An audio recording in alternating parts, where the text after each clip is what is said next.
What's going on, guys? Back in here with another video. Today's video, I want to show you the magazine that I got the Grand Prix Layout from. That's this guy here, November 66. And first time I saw this magazine, it was at the doctor's office with my mom.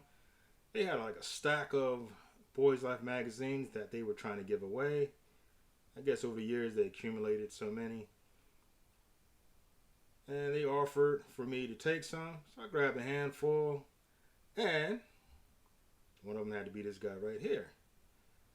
So, and I always liked Boys Life. There was a lot of interesting things in it. Magazines. There's always some car stuff in there. Camping, cameras, models and all that stuff. But what really got me was, it's like page 50 something.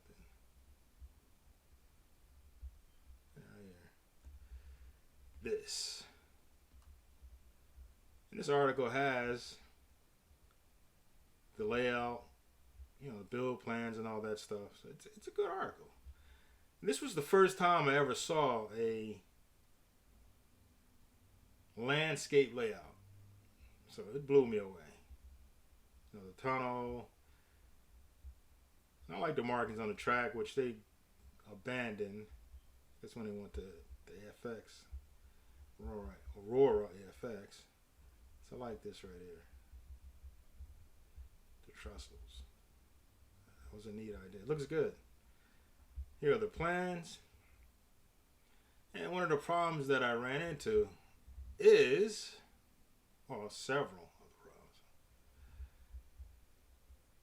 These straights, 7-inch and 5-inch, Tomy doesn't have that. So I had to finagle it a little bit to get it to work. And it didn't look right on my first attempt. And, the article has various stages of the build. So I believe it's a 4x8 table. It's the final product. That looks awesome. When I saw that, I was like, whoa. I gotta have it.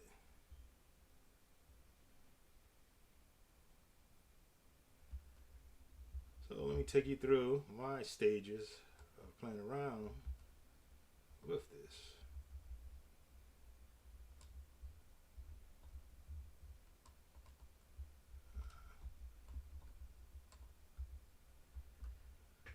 So this is my first attempt. You can see it's a little bit off. Kind of leans in. And I didn't want to play around with it. Probably could have straightened it out if I kept playing with it. The thing I did not like was the lack of straight. There wasn't a long straight. This is short. Especially for fast cars, that's too short. That's way too short. So I got to playing with it. I got ahead of myself. I came out with this guy. And the difference is right here, instead of this going through the mountain, you go back to this straight, this short straight here. I made it straight.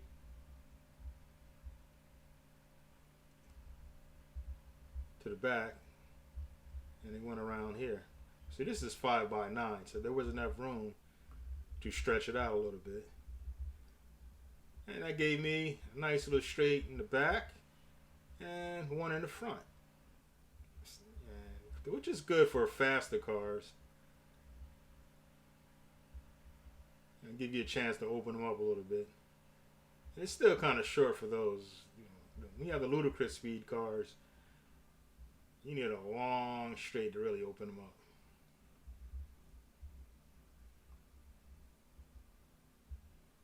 And it also gave me an idea. It's something I never thought about, was the wood under the track. So it gives it more stability.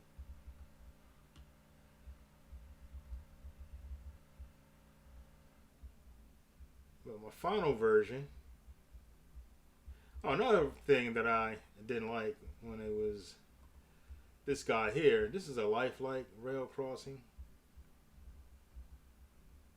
And I planned on, because I like trains and slots at the same time, I'm trying to figure out a good way to have the train cross over. And the only way to do that with it like this is we'd have to cross through up here somewhere. Maybe on this part here or down here.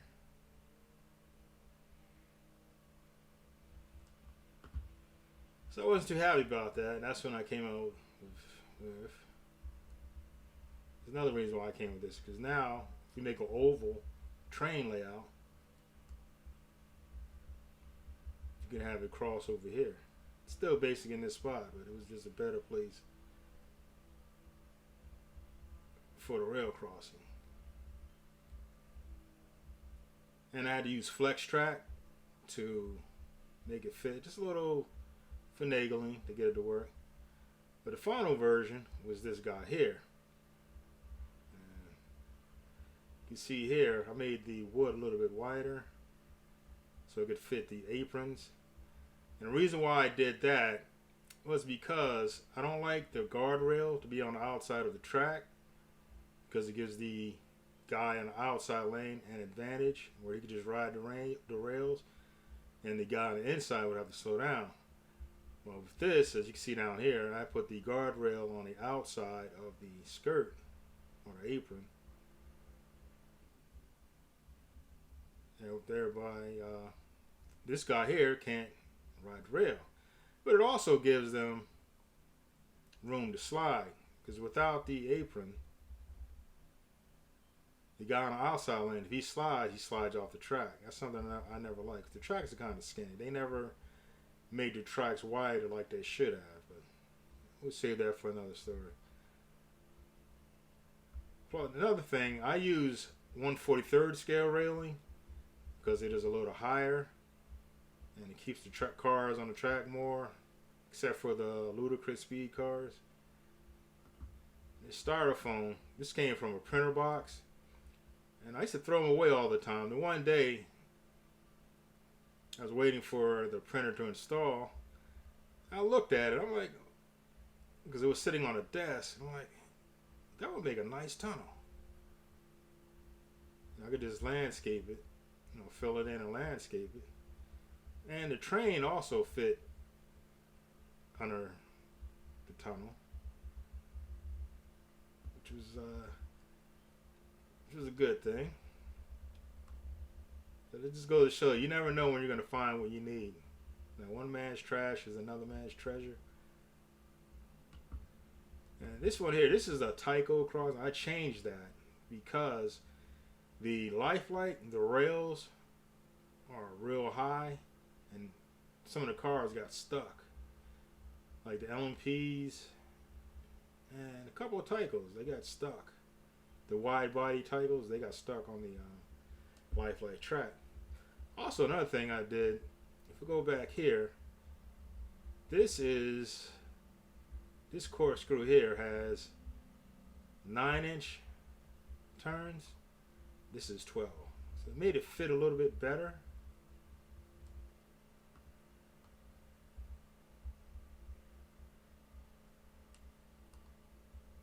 So 9-inch, 12-inch. So this was the final version. And well, I took it down because I moved. This is right before I moved, so I was already in the process of taking it down. So I took a picture just so I could put it back the way that it was. And this guy here, this is my golf station. And golf, that's my favorite race livery. I bought this off a guy in the Philippines. He didn't have a store or anything. I just took a chance that he would be honest and actually send it. And he was honest and he sent it. So I'm going to make a video on this too. Anyways, guys, that's it for this video. Please like, share, subscribe, and I will talk to you in the next video.